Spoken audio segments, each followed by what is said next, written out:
Awesome. So welcome to the latest episode of the Apartment Rebels podcast, where we are all about resident and staff experience. And in most situations, I say the staff experience is actually more important than the resident experience. So on our call today, we have Tony Souza. I didn't actually ask you how you pronounce your last name, so in case I pronounced it incorrectly, let me know right away because we are live. That's close enough. That's close enough. It's Souza, but I think you were pretty darn close to that, so it's all good. It's all good. All right, perfect. So Tony Souza. So that's how much you know. I can pronounce that. Okay. So really excited to have Tony on the podcast. So excited for a couple of reasons. I love his LinkedIn posts. So I've seen a bunch of them, and he's someone that I think can have really good perspective on one of the topics that we are going to talk about, which is site team experience. But I think really overall insight into property management as a whole and the multifamily industry as a whole. So really excited to have Tony on. And I would love for Tony to kind of go into detail about, Tony, your background, how you got into property management. And one of the reasons I'm so excited to have you on is because you have a really, really interesting background in journalism. You were a teacher, just a lot. And also talk about USC as a whole. So California native, living in Texas right now. Yeah. So welcome, Tony. Yeah. Hey, thanks for having me, Jude. And the feeling is mutual. I see what you're doing out there on the LinkedIn platform as well. I think you're really trying to spur conversation about things that maybe in our business we sometimes aren't really thinking about, or maybe aren't on our radar. And it's awesome what you're putting out as well. So again, it's an honor to be here. Oh, awesome. Well, welcome. So I always start these podcasts to learn more about your background. So how did you get into property management? Well, I think I have a story like everybody else. We sort of have, we fall into it in a lot of ways. Truthfully, I'll give you sort of the color behind my first job in property management. I was sharing a room with another acting buddy and actually 3 roommates to one apartment. And and I wanted to save some rent, and I had an upcoming wedding coming up, and my current wife, who I was engaged with at the time, and I said, you know what, I could save some rent by working at the company I currently live at, and so I applied once, didn't hear back. I applied twice, set up an interview, and when I arrived for that interview, the office was closed. They were out to lunch, and they forgot about my interview. That didn't make me too happy. I thought, oh, they're really missing out on a special guy. But I really was pretty discouraged at that time. They did call me back, and we set up a third interview. They showed up this time, and they told me they didn't like my resume because I had no property management experience, but they were willing to give me a shot. And I got the shot, and I got a chance. And I think, like most in this business that have been able to work their way up and through, I worked really hard. I was ambitious. I wanted to learn everything about sales and property management and multifamily and my market. And I just worked really hard. I also had, an upcoming wedding. So I'm like, I need to, contribute to this household income and grow my career and all sorts of things. So there's a lot of motivators there, but I do, looking back on it now, I'm glad I didn't just sort of leave and never come back after that second interview when the doors were closed. So that's how I got my first opportunity. And it's been great since. I've had a chance to work in quite a few metropolitan markets, suburban markets from California, Los Angeles, San Francisco, of course, now here in Texas, and doing some work in Houston. Of course, now I'm in San Antonio as well. So, so here I am, as I say. No, I love that. I found it so interesting because I have yet to meet someone that was like, when I was a kid, all I thought about was like the day that I property manager. Yeah. So why do you think that is? Like, why is property management not something that a lot of people think about as a career? It's something that a lot of people just fall into. Yeah, it's a good question. I interview a lot of people, and oftentimes, I'll interview some people that tell me that their mom or their father, their dad was in maintenance or their mom was a property manager, and so there's some folks that I think have seen it in their family and thought it was a pretty cool job. But a lot of people just don't know a lot about it, and for what reason, I'm not sure exactly. I don't think it's perceived to be glamorous. I don't think a lot of the roles are glamorous at sometimes, but there's some really great components. And truthfully, the cool thing about this career, Jude, is although it may not be perceived as glamorous or get a lot of pub, there's not college majors, although I think that's changing around property management. The cool thing is, though, and I've never really thought about it up until this maybe point, is many people end up staying in this business once they're involved. And so some may argue it's sort of the dark hole, the pit you can't get out of. I would argue, I think people get involved, they realize it's multifaceted and there's a lot to it. There's office component, obviously, that we're in now, but also you get out and kick the tires, as they say, and get out and walk your properties and meet with people and residents. And it was big for me as a former journalist. I enjoyed people's stories. And so as a sales consultant, I got to learn their stories and I got to empathize with them and connect with them in that way as I did a journalist. Obviously, as a journalist, the goal was something different, to get a story or put a story together or put pieces of a story together.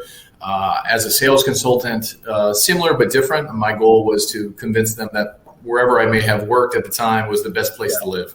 And but regardless, it's about relationship, it's about stories, and it's about really connecting people with maybe the information and in our business, the amenities or specifics they may need for the next stage of their life. Yeah. And I think you mentioned a very interesting point, which actually also touches on a lot of what we are going to talk about, because it's ironic that in the property management industry, there are three parts to it. Like, one, people don't really plan to get into it, but when they do, they end up staying for a really long time. But ironically, there is a very high turnover in property management, but the people that turn over still stick within the industry, either still on the property management side, or they go over to the supplier side, or something still within the industry. Right. So there is really something about the industry that keeps people within that industry. Yeah, there is. And I think we touched on a little bit of it. I mean, I think this industry provides a couple of different things, the variety of life every day, as well as I think there's different avenues and channels that you can go within the property management multifamily industry, right? You can go training, you can go marketing, you could even go sort of a development coordinator route. You can go operations and management and regional management. So there's a lot of different avenues. And I think people pretty early on realize, okay, there's a lot of different options here. And I think people like to have options in their career more than ever. And I think the exciting thing with property management as well is that it's becoming more sophisticated with both technology, and I think our colleagues around us are becoming more sophisticated, smarter. And I think many of us, I know me personally, love to be around that environment that only makes us better.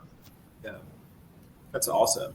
So when you kind of think about your career so far, with all those different avenues, what has made you kind of stick to the operations side?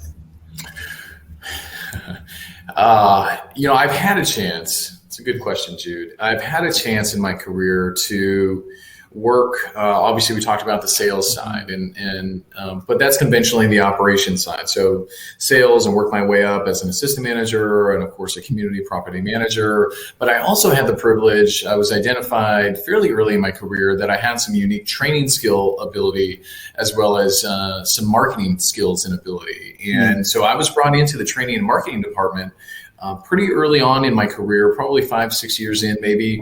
And I had a chance to really, this was when like social media was becoming a thing, and they weren't sure if like social media manager was like a big title or paid a lot or didn't pay a lot. I think we've all kind of figured out, it's maybe a combination of those things.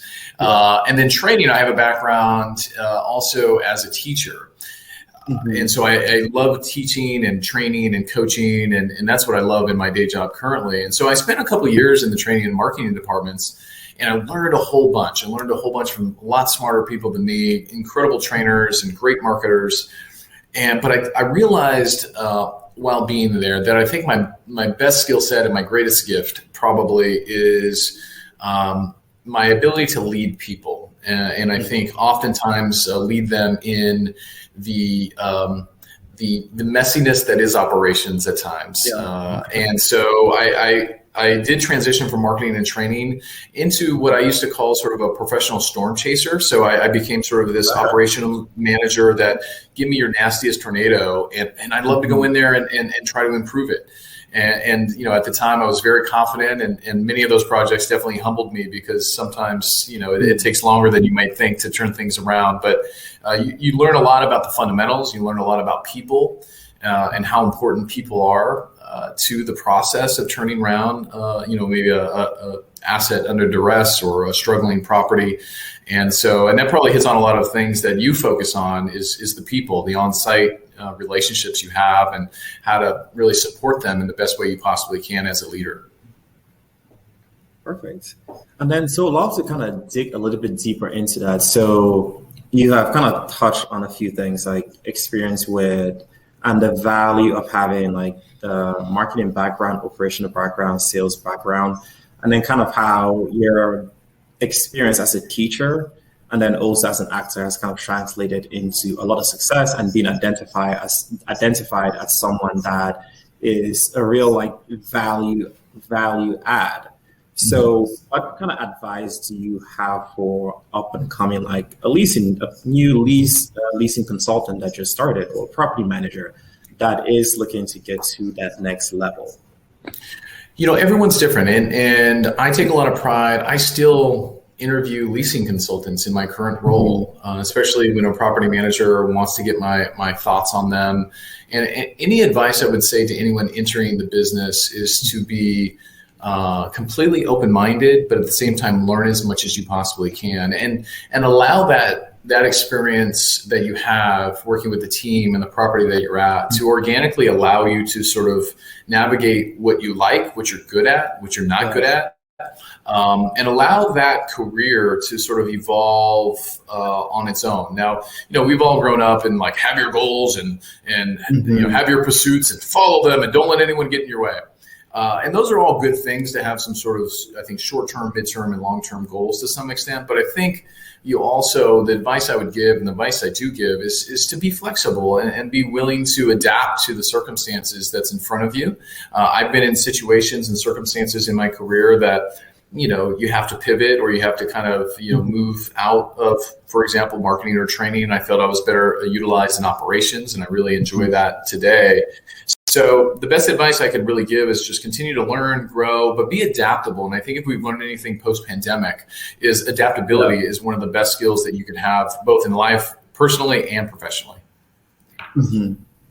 So imagine I'm like pretty new to property management. I don't really know much. Can you kind of explain the different roles? So what exactly is the trainer, or what happens on the training side? What happens on the marketing side? What happens on the operation side? So what are all the options? Yeah. I mean, it's a good question. Obviously, there's a lot of components to all of those facets, but ultimately, we're here to serve customers, and I think that's where it starts. And our customer base is residents who live in our communities. And on the operations side, we get to have more of a hands-on role with that. On the sales side, leasing consultant side, you'll be interacting with both your residents and, of course, new prospects that are interested. And you'll be establishing relationships for retention to keep them at your property. And, of course, you'll be establishing relationships to convince them that this property is the best place to live, and trying to convince them on the sales side to do that.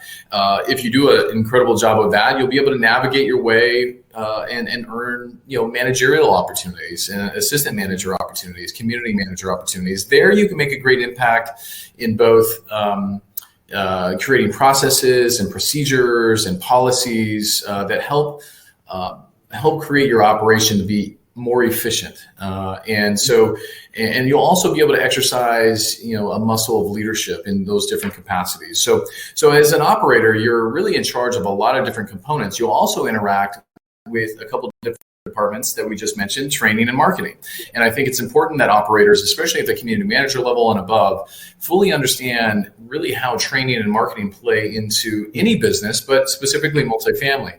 Training is there to provide an absolute support, right? If you don't have a great training department that are teaching every level of your associate how to do their job best, both through systems and software, but also through the soft skills of customer service and leadership, then that company really, I think, is going to struggle for some time. And I've been a part of all different sorts of companies, and all the companies, fortunately, that I've been a part of understand that training is vital to the success of the operation, which ultimately is connected to the success, ultimately, of the property and how happy residents are, and of course how happy employees are. Now, marketing, that's a whole nother thing, and I think a lot of individuals get scared about that word and what is branding, and I probably was a little nervous about it early on until I fully understood that it's not as complicated as you might think. Marketing obviously is telling the world that you have a property here at this location and it's an amazing one. Right. But there's different platforms that can help you tell a customer that maybe hasn't experienced your property how amazing it is. Obviously, we know about the internet listing sites, and we also know about social media. We know about also the ratings and review sites as well. Those are all components of marketing, of course, and branding plays a big part in that. What is branding in its simplest form? It's really, I've always been told it's sort of what people talk about, whether it be a property or a person, when they're not in the room, right? What do they think about them? What is their core values? How are they seen in the marketplace, both people or product? And that's what your brand is known for. When I say Coca-Cola to somebody, or if I say Southwest Airlines, I mean there's a brand reaction, emotional reaction to those companies. You either initially are drawn to that word, or if you've had a bad customer experience, you don't like that soda or you don't like that airline. So it's really important that I think people are aware of how important the branding component plays into operations and, of course, training, as we talked about. So that was just sort of an off the top, Jude. I didn't have any good notes on that, but hopefully that sort of provides some context for anybody new to the biz. Yeah, no, it definitely did. And you touched on a couple of things that I hadn't even considered or thought about, especially on the marketing side of things, because it's so critical and so important. I think sometimes they get left out of the conversation, even though it's so critical. So what department doesn't exist that you think should exist in property management? Well, I think what's happening, which I'm excited to see both in our company and other companies, is culture committees and culture departments are starting to grow in importance. And what I see that is, and what I envision that is, taking sort of what the core mission of a company is, combining it with sort of business and property performance or overall business performance, and connecting the two and merging those two, and having a group of people that are dedicated to seeing and making every business decision through the prism of our core values. Mm-hmm. And if that is not something that, if a business decision is made not in line with our core values, that decision should be reconsidered. And I think that will help, executives as well as mid-level managers and lower level managers understand that every decision that we make is through the prism of these values. And that's both with staff, residents, and ultimately, supply partners or vendors. So everything we act at essentially our core values. And so it's great to see, I think, companies like ours and others really sort of understand how important that is, especially post-pandemic. Mm-hmm. There's been a lot of things that have happened over the last 16, 17, 18 months that I think smart businesses are kind of bringing everyone together, recalibrating and saying, who are we in this post-pandemic economy? And so that's what I'm excited about. That's what I see happening out there. There's a lot we could probably get into in other things, more nuanced ways in property management. But I think big picture, I think that's exciting. And I think that will help the bottom line and also overall, I think, employee experience ultimately if you have someone overseeing this process. So then, curious case then, is that something that Embrey is looking at, and how are you guys approaching that culture committee, and how has that translated into how you all serve your site teams or how you serve residents? Yeah, it affects everything. And Embrey recently have gone through a process of this culture committee and bringing, I think, key strategic thinkers to the table to talk about who are we post-pandemic, right? We know who we were, but who are we today as the economy changes and as we grow?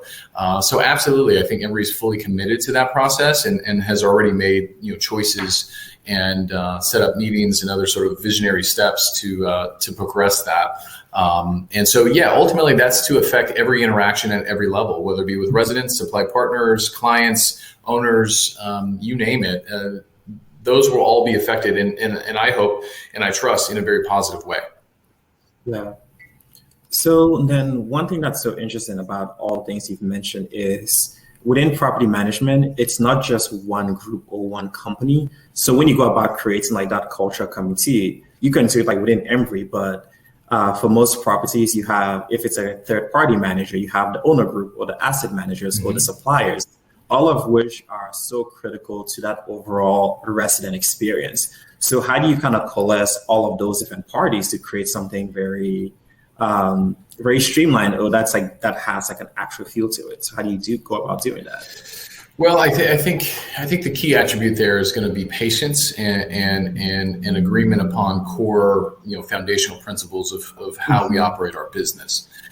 And if you get all parties on board and agree to ultimately the core principles of all those things, then you can operate, I think, with some consistency and efficiency in being in line with your mission and, of course, your core values. So, but every situation is different, and I think you present sort of our business in a nutshell. It could be a can of worms, and there's so many components to our business and so many people that are connected to our business. But ultimately, I think if you have an ownership group and divisions within your company that are committed to the core values and the mission of the company and what we're trying to do, ultimately, I think you can progress down the road, not in a straight arrow, but you can progress ultimately in the direction you're trying to go. And this is, it's an art and a science, this type of activity. And we know art and sciences can be sort of a very delicate process to merge. Yeah. So then do you think it's realistic? Have you seen companies do this where if their principles don't match up against like an owner, they refuse that contract or refuse that new business? Run that question by me one more time. So thinking about a scenario where a property management company has like specific principles for how they operate. If those principles are not aligned with a supplier's principles or an owner's principle for a potential new deal, do you see property management companies starting to like turn down opportunities to get a new asset? Well, yeah, and that's where the rubber hits the road. I think it's a really good question. Ultimately, I think what's important for management companies to be sure that they're very upfront with what their core values are in those pitch rooms and those pitch meetings, to be sure that, and also provide examples when situations arise. This is how we as a group operate. We are in favor of our employees and in favor of our residents, and we'll often give them the benefit of the doubt. And this is what our core culture is. I can't make the recommendation to turn down business or to not take business. Obviously, business is business. But I do think it's really important to have that early conversation about how we do business here at this particular group. And if you support that and you believe in that, we would ask for your support as we encounter situations in the future that we will still make decisions out of this prism or out of this viewpoint, and we would ask for your support in that situation. It won't always happen. You'll have differences of opinions in certain situations, and you'll have to just cross those bridges as you get to them. But I think ultimately, with companies that are committed to supporting their teams and their residents, they will, in time, continue to gravitate and work close together ownership groups as well that really believe in that mission as well. So, and I want to believe also ownership groups, across the world, across the country, ultimately understand how important people are, both residents, of course, I think they understand that, but also employees, how important they are to the core of what you do in this business. Yeah, I love that. So when you kind of look at all those core functions that you mentioned, who do you think has the most difficult job? Is it marketing? Is it operations? Is it sales? If I say any department, they're going to say, "Oh, come on, it's my department." Truthfully, being a part of all these departments, I have some unique experience having been in a marketing department, having been obviously in operations, being in training. What I will say is every department feels they have the toughest job. And they always feel underappreciated. But ultimately, I think if a company is utilizing their key players well and their divisions are working well together, I think everybody in a perfect sort of utopian sort of environment feels appreciated and they feel sort of all together as one. So I can't speak to who has the toughest job. I mean, ultimately, I may even argue that our leasing professionals have the toughest job. They're face-to-face with our customers. Post-pandemic, there's a lot of unorthodox things that are happening here on site that are, we're not always prepared for. We're seeing a lot of unique situations happen, good and bad. But I think as our country and our world sort of emerges from this pandemic, hopefully, our teams are encountering a lot of unique experiences. And so I'm going to vote for them. Our on-site teams are probably have the toughest job. Nice. And that's a really good transition to what I think is like the core part of our discussion, which is that how do we get to the point where the site teams really do feel appreciated? And what do you think that appreciation looks like? Appreciation is an interesting word. And truthfully, I think I've found as a professional, as a husband, as a dad, everyone defines appreciation a little differently. I hear a book referenced quite often, and I've read it early on as a new husband, the 5 love languages, right? Make sure you know your spouse's love languages. And I think that goes to the point that I'm making is that appreciation is defined differently for everyone differently. And I think that's important for us as leaders at whatever level that you may be, is to understand what means the most to each person. And what means the most to each person, go out of your way to try to make them feel that they are valued the most. And that takes work. That is the work, in my opinion, that we need to be doing as leaders and as managers and supervisors, is to really know our people, know what means a lot to them. So, for example, some people want accolades and they want shout outs, and some people just want a quiet thank you. I know you've been working hard and sometimes your job is thankless, and I want to say thank you.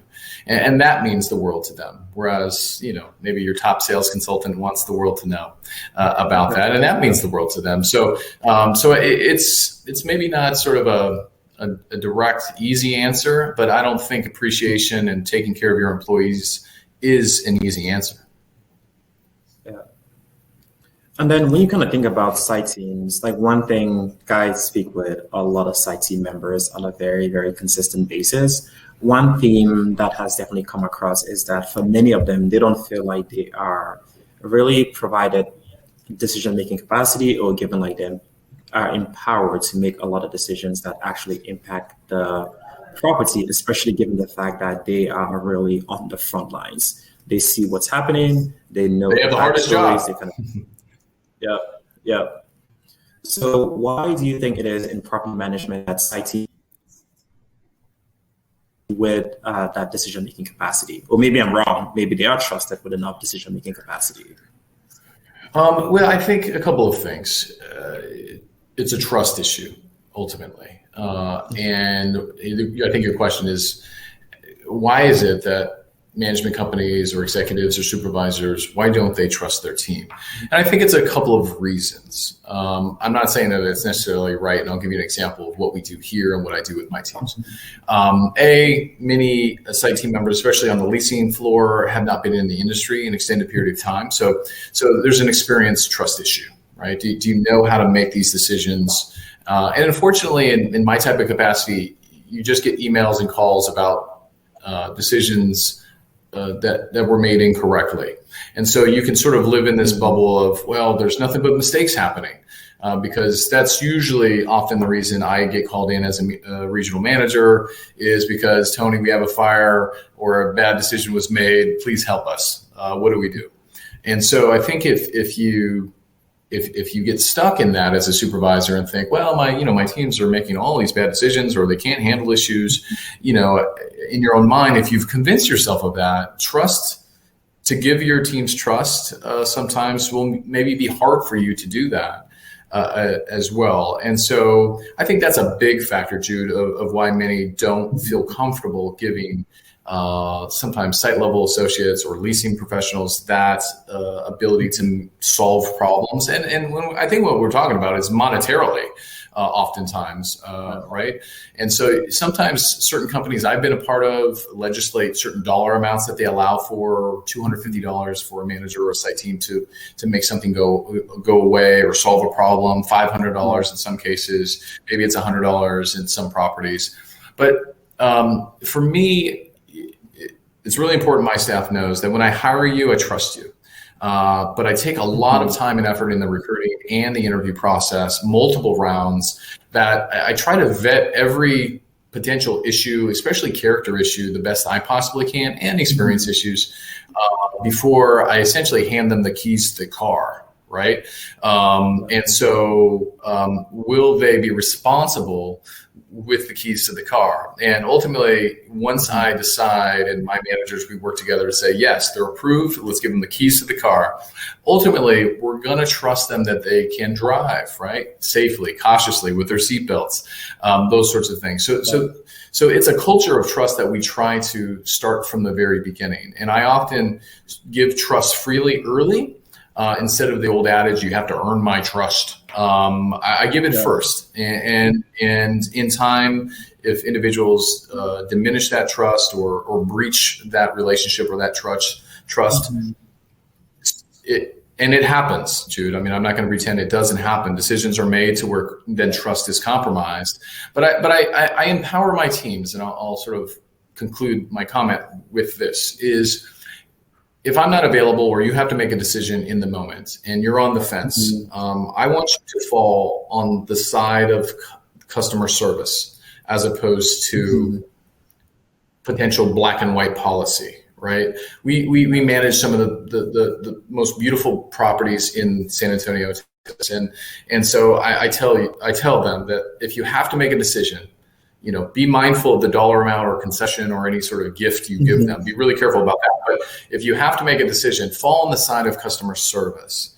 I could always come back to you and say, you were too nice, right?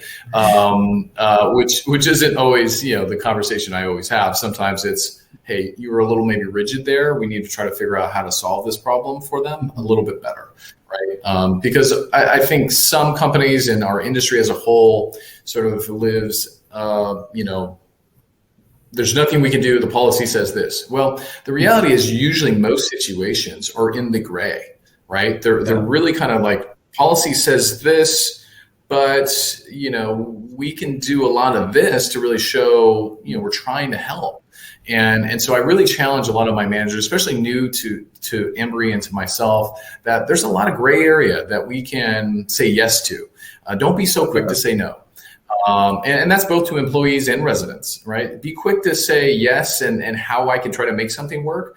And I tell residents, I tell employees, listen, I'm committed to doing everything I possibly can in this situation, but I won't be able to do what I can't do, but I promise you I'll do everything I can within the limits that I can. So I think that sets sort of a continued sort of atmosphere of trust and a willingness to go above and beyond, which we try to train here. And I learned a lot about that, and Embrey continues to really support, how we can go above and beyond and what we call surprise and delight both our employees and of course our residents as much as we can. Yeah. I like how well you really summarize that. It comes down to an issue of communication and then ultimately like trust in every way.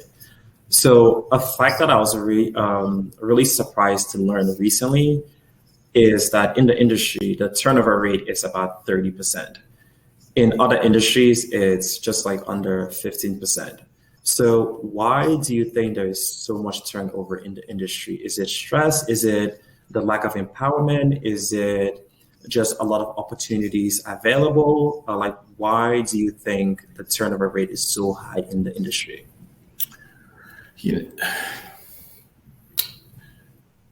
I may say something here that may be, sort of property management controversial, but I think it has much to do with at times on-site leadership and potential leadership of the on-site teams. I think we are in a transitional period of understanding how important it is to support them and what great leaders do to support them. We often have decisions to make on a daily basis. Do I support my team members, or do I write them up, or do I, and sometimes you have to do what you have to do based on whatever activity was done or whatever breach in policy that was done. But I do think that we are, as an industry, getting better at learning how to really support our site team members. And I think that has much to do with mid-level to on-site level leadership and understanding that many issues can be worked through with open lines of communication and allowing your teams to be honest and transparent with you. I invite all of my teams all the time. If they disagree with me, that's okay. If you got a legitimate point of view and it's really thoughtful, let's talk about it. And that's an atmosphere that I think, here at Embrey and within my portfolio, they really appreciate, is their ability to sort of speak frankly. And I always ask that it's constructive and professional, but you can always speak honestly about what your perspective is.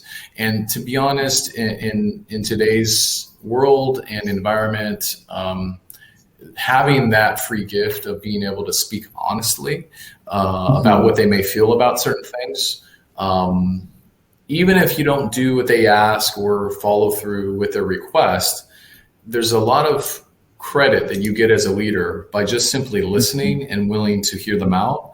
And then if you have a legitimate reason why maybe you have to disagree, convey that in a empathetic way, in a thoughtful reply, and they still will leave your office, maybe disagreeing with you, but at least still respecting you. And I think if that's not being done consistently, and I think at times over the last couple of decades, based on kind of what I said initially, employees don't feel heard and they don't feel appreciated. And when employees don't feel heard or appreciated, they leave. And I don't think we need to overcomplicate this. We're all humans. We all kind of have some basic needs as professionals, is to be respected, heard, and appreciated. And if you do that, your probability of turnover, in my opinion, reduces pretty dramatically. Yeah. A really solid answer. I really do think it comes down to being like heard and knowing that you're being like treated like very professionally and that you have some autonomy to make really basic or impactful decisions based on like your knowledge and skill set. And I'll add something to that, Jude. We talked about trusting your on-site team members to make decisions.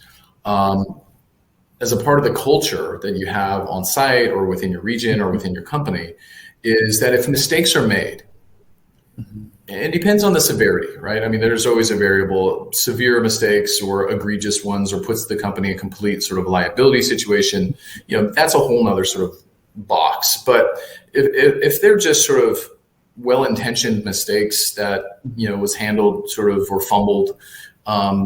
If you as leader on site or at the regional level or higher up, give them grace and use it as a teaching and coaching moment, that, in my opinion, just further supports the morale and the atmosphere in the office that it's okay to make mistakes.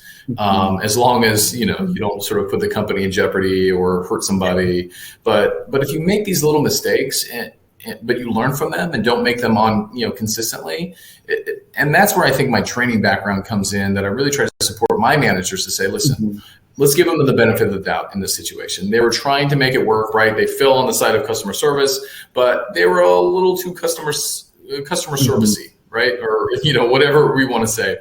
Yeah. But their intention was good, and let's give them the benefit of the doubt. Let's coach them. Let's let them know that, hey, maybe you offered a little too much. Next time you maybe want to offer a little less, but ultimately the customer's happy, and because the customer's happy, I'm happy, and I appreciate you making that decision. So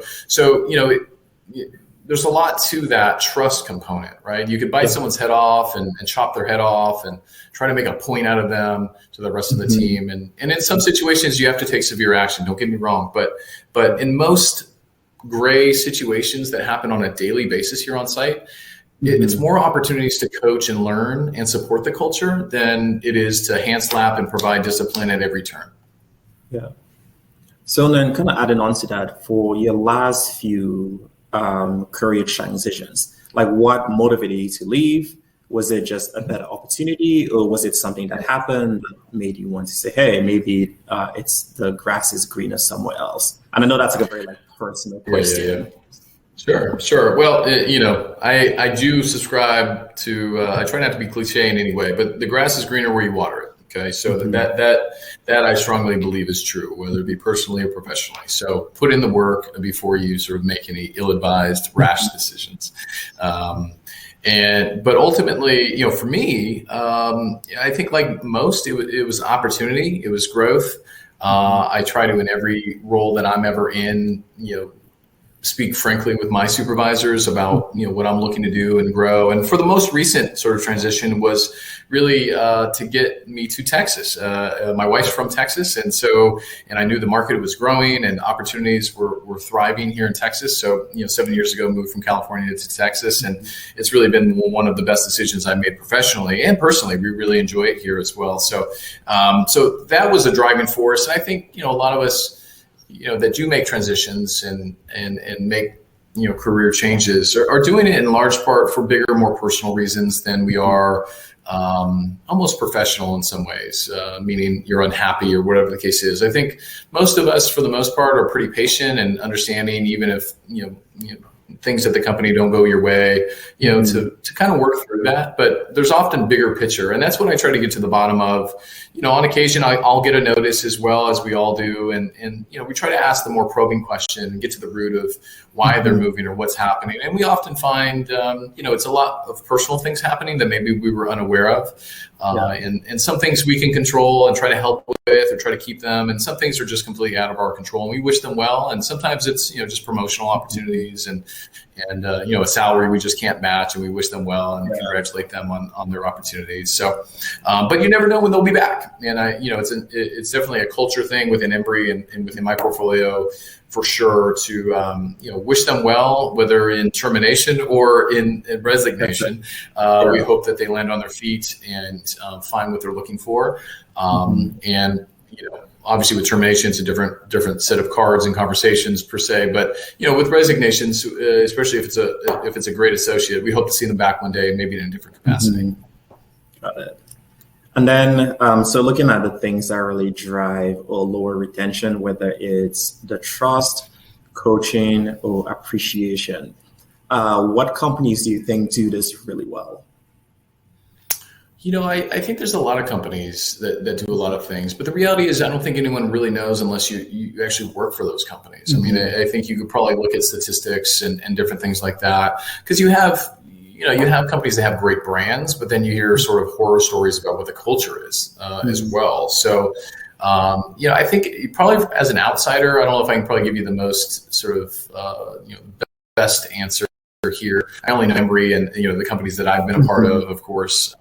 So it's really hard to say, I think, what they're doing. But I think ultimately, great cultures always produce less turnover, and I think those cultures are very resolute and very clear on what their core values are and operate out of those. So that essentially there's no sort of subjective decisions being made by one-off manager that's just a beast.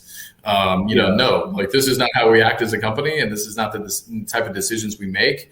And, if you have a rogue manager at any level, HR should be aware of those folks and recommend that they operate more in line with company values. And, I think that's how you resolve some of those things. But ultimately, I think, the best companies are the ones with the greatest cultures. And I think those companies that really focus and put resources into those cultures, it will pay off from an ROI standpoint in the long run. Got it. And then, so last question, and this one is a little bit always trickier, but what do you think is more important, a resident experience or employee experience? I actually think one leads to the other. I truly think that the employee experience leads to great resident experiences. And so if I was to prioritize, and I think you maybe support this point, Jude, because this is a lot of, I think, your focus consistently, is if you're taking care of your employees, they're going to take care of your customers. And for us in our business, the residents. So if we're doing a phenomenal job as a company doing that, our residents, our customers, at least here in property management, are going to be happy residents. And I know firsthand, even within my portfolio, the teams that have great cultures and very supportive with one another, they have some of the best Aura scores. They have some of the best online review scores by far. And so it's hard to give great customer service when you're frustrated or bitter on a daily basis with where you work or who you work for or whatever the case is. So I think companies need to recognize, first and foremost, take care of your employee base. And if you do that, and you're creating a great environment for them to work in and feel supported, they then will in turn love to take care of their customers and give great customer service. And I think ultimately, bottom line, you'll see great revenues come from that because retention will be higher in our business. Great sales, resident referrals will be very high. All those components of our business will benefit from great customer service. That is at the core what we do here on site. But it all starts with a great employee service and customer service internally. Yeah, no, I love it. And I think you hit it right on the head that one leads to the other one. It's hard not to have one get the other one. I've never seen great Aura scores from a property that they hated each other and had a terrible culture. So one leads to the other for sure. Yeah. This was super helpful for me, Tony, and I'm sure the listeners also loved all the perspective. So thank you so much for being on our latest podcast. Any closing words from your end? No, I just, I love where our industry's going. I love that we're really, I think, embracing multimedia. I love that you're doing that as well. I love your voice out there. I try to reshare some of your stuff that's really, I think, challenging our leaders in our business to kind of rethink some things and really, I think, innovate and think differently. And I think that's a great thing, man. So I'm just super grateful that you thought of me and had me on today. And it's great to take a little time out of my day to speak with you. Awesome. No, super honored to have you on our podcast. So thank you so much. Awesome. All right. Thanks, Jude. Great, thank you. So that was it. So super easy. I really appreciate you being on. I think you gave a really good perspective and a lot of things that I had not even considered. So really appreciate you taking the time. Awesome, man. Yeah, if I could share a couple things with you that you had some takeaways, that's awesome, man. You're a guy that knows a lot of stuff, man. So try to. It's conversations like these. I really. What's your background? I know you work with multifamily in a lot of ways. I mean, did you spend a little time on site, or did you work with property management companies? I mean, you know our business. Yeah. So when I had my first job out of college, I was to kind of take a step back. I was pre-med in college and wanted to go to med school. So started doing that, but decided that wasn't the right path for me. That the medical, the operational side of healthcare was just more, just had more opportunities for me. So decided to go into healthcare management. So did that for a few years, but realized that prevention actually has way more opportunities. So how do you keep people away from the hospital in the first place. Right. So I decided to leave my job from college to go into basically healthcare prevention, like wellness. So when I did that, I had basically 4 markets or 3 markets I wanted to try out: offices, senior centers, apartments, and then hotels. And the goal was to bring wellness. So the idea for the company was to bring wellness where people live, work, and play. So really make it so much easier for people to get healthy. The idea being that the easier you make it, the more likely they are to do it. Like, why go 45 minutes to go to the gym when you can work out at home? So tried out offices that didn't work, tried out senior centers that didn't work. Are you a big functional medicine guy? In some ways, yeah. So it's basically like, if you stay healthy, it just works in so many other ways. So then the third market I wanted to look at was apartments. So I actually spent about 4 months, where I'm one of those people, I go deep when I'm about to do something.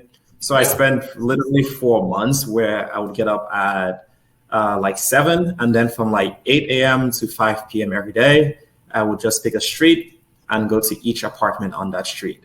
So had literally thousands of conversations with apartment managers and the residents and front desk and the residents, pretty much anyone that will talk to me. So from there, really like a lot of what goes on, a lot of different perspectives, documented like all those like stories, all the challenges that they had. And that's kind of where Flamingo comes from.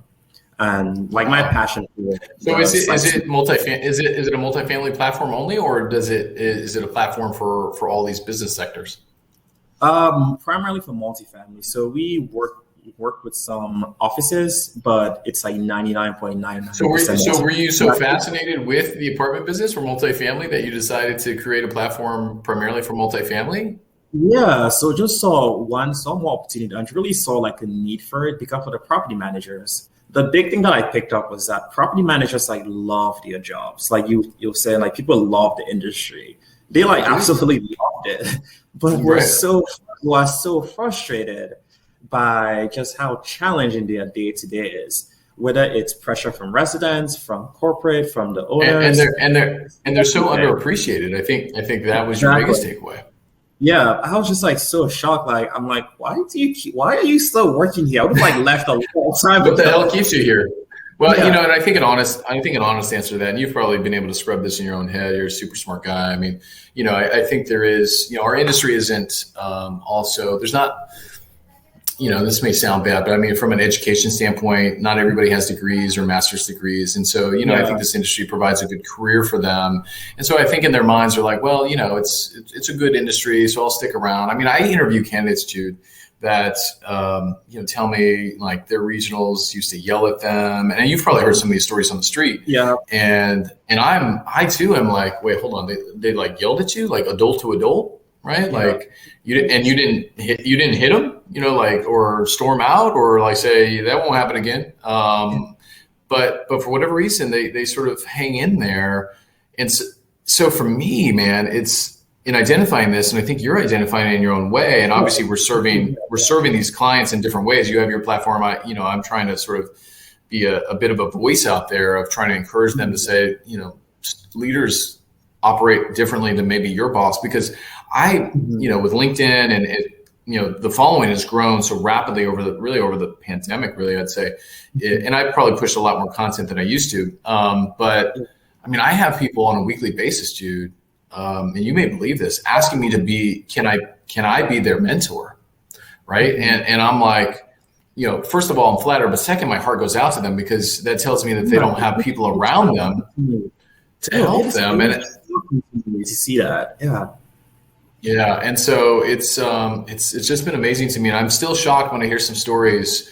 And so for me, it just causes me to almost manage and lead inversely or completely oppositely from what I'm hearing that's out there. And in doing that, I'm attracting so many, viewers and people that are engaged in what we're talking about. And here locally, just a pipeline of candidates that I've been able to build because, it's like, hey, I follow you and that's awesome. I want to be a part of that. And don't get me wrong. I mean, there's difficult things that we address all the time on the property side, but if, we all operate out of the core value of trusting each other and giving each other the benefit of the doubt. And if you're in trouble, I mean, between you and I had to fire somebody on Monday, and Wednesday got crazy here at the property just because we were short staffed. I mean, so it's part of the job. Obviously the individual crossed the line on something and we had to, make that decision, but, we wish him well, but, it's just, we still operate out of respect. I spent the time after I had to let him go to let him know I appreciated the years of service he provided us.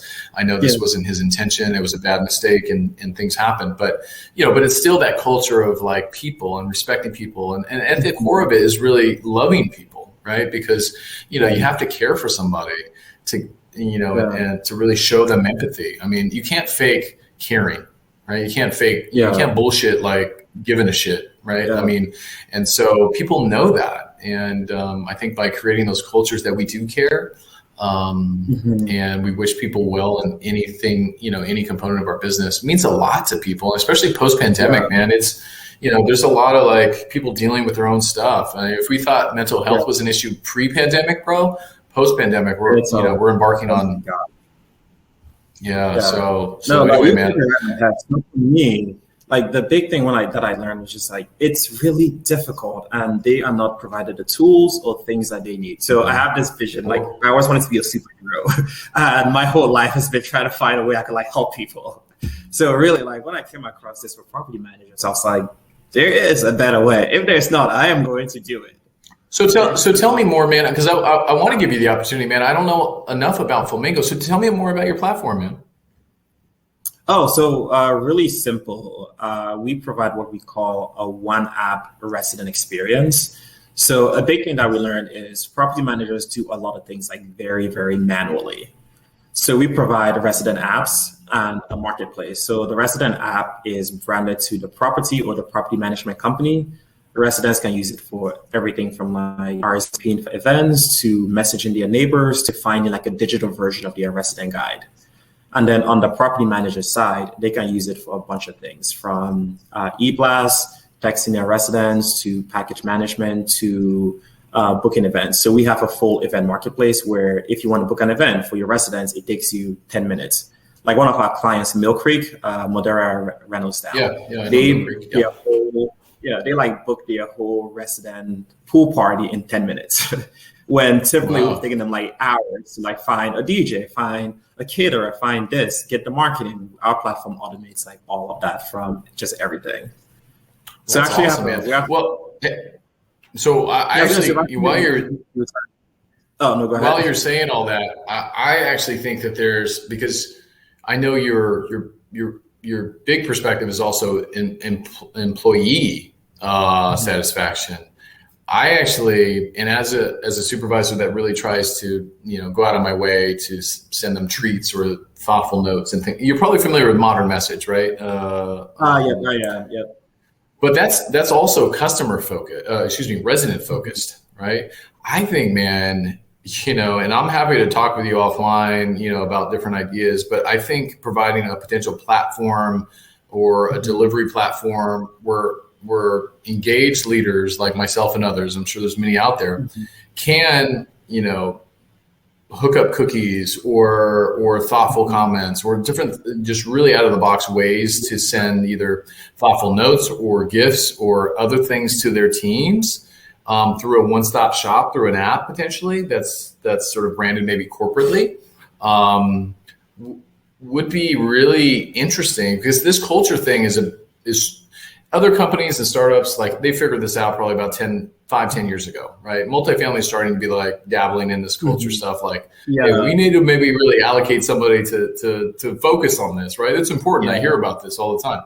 I read articles about Google. And so, do with it what you may, but I think there's potential, some opportunity for us as leaders and executives to be able to sort of go into this potential app platform or digital platform to be able to, even a VP, just to be like clickety click click, that property down the street just had an amazing leasing week, send flowers to the team or something like that to make it super easy. Because I'll be honest, to be honest, for me, like when I gotta go do it, I do it, but it's a pain in the butt, right? I gotta like call the cake shop. I gotta like order some shit, right? And I gotta go pick it up. Imagine if my team is doing that for like 500 residents. So that is like the challenge that they have is like all those things they have to like do. So it's funny that you mentioned that we do have like a rewards feature, but it's more right now targeted to residents. So similar to Modern Message, they can send e-gift cards, e-visa cards, or other things to specific residents. But pretty simple to turn that around to allow them to send that to management teams. We have done a lot of like free employee engagement events for the site teams. We actually did a couple with Embrey. I think we did like a holiday party with the Embrey team. So we did like a virtual trivia. What market? I think it was with it might have been like Phoenix, Denver. I think like mountain region. It was with Amy, Amy Lazarus or Amy. Yeah, the two Amy's out there. Yeah, they're good people. I don't know if that sparks a seed in you, man. I could see. It 100% does. Yeah. I could see, man, property management firms and probably other, but I think right now your lane is multifamily. If there is a one-stop shop that I could hook up my teams, dude, I'm first adopter, bro. Like I'm already in. So I have taken like a note of that because that is like a really good idea. Yeah, I mean, I just thought about it now. I'm like, man, if somebody can create sort of a platform that I can just hook my teams up, because it is a lot of work. I got to go stop and pick up cakes and stuff like that. Yeah. So I mean, and sometimes I'll be honest, when you're busy, it deters you from doing it. It's hard. It's really hard. And when I say it's like exactly what the site teams go through because they have to do all those things for residents. And that's something they have to do every single month. It's like, how do I keep residents engaged? How do I do this event? How do I provide this gift card? So right. Well, I think you're hitting it right on with the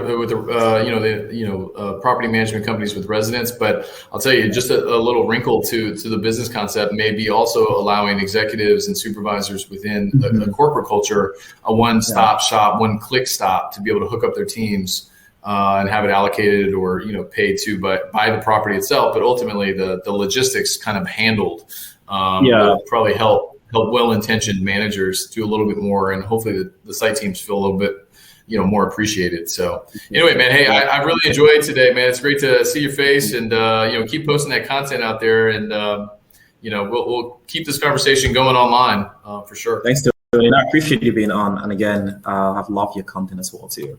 Yeah, man, we'll keep it up. All right, brother. We'll be in touch. Thank you.